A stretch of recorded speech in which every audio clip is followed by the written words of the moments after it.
Pila-pila pa rin po sa Tacloban Airport ang mga nasalantang residente na gustong sumakay ng C-130 paalis naman po ng Leyte.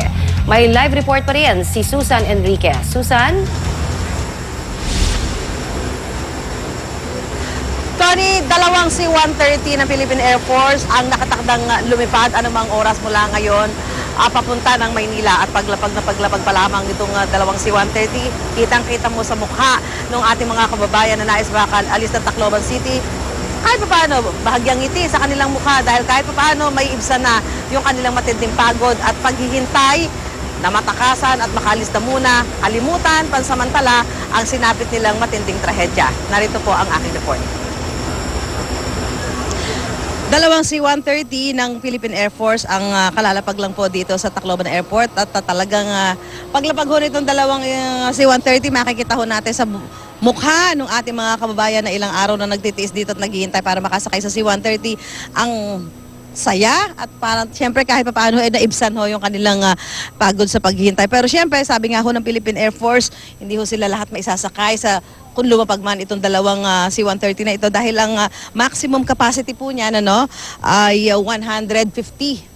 150 katao po ang maximum na maisasakay sa ganitong C-130. Nakikita natin ang napakahabang pila. Bata, matanda, nakalapag ho sila dyan at talagang matyagang naghihintay para ho sila ay makasakay na dito sa C-130. Nay, kayo ho ba'y kasama na sa makakasakay dito? Opo, kasi may rigtag na kami, ma'am. Meron na kayong, ilan nung kasama yung bata? 7 po. Anong pakiramdam nyo ngayon? Saan ba ito? Manila ho ito. Anong pakiramdam? Bata. Anong pakiramdam? Naku, ang hirap ng sakayan, lalo na may bata ka. Ilang araw na kami dito, 5 araw na rin. Pero okay lang, at least makakasakay na kami. Salamat pa rin at makakalis na rin kami kahit papaano. Kahit sa anong taga, nakakalis rin. Araw ho kayo naghintay dito? 5 araw namin ngayon. Final. Lang naman kahit magtagal kami, may pagkain naman po kasi sa loob. Nagbibigay naman ng pagkain. Salamat ho. Marami kayo. Ilan yung kasama yung bata? 6 po, 6. Tatlo kami malalaki. Okay, salamat po ha. Okay, ito pa ho. At, alamin pa natin yung isa ho nating kababayan dito. Tay, Manila ho kayo. Makakasakay na kayo dito. Anong pakiramdam natin? Ilang araw ba kayo naghintay dito? 5 araw, pang 5 araw. Ay, pang-anim na araw ngayon. Ano hong pakiramdam nyo ngayon? Makakaalis na ho muna kayo sa Tacloban.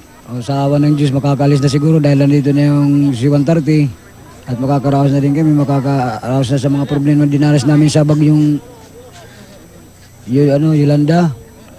Wala naman kaming hanap buhay dito. Maghanap kami ng hanap buhay doon sa Manila.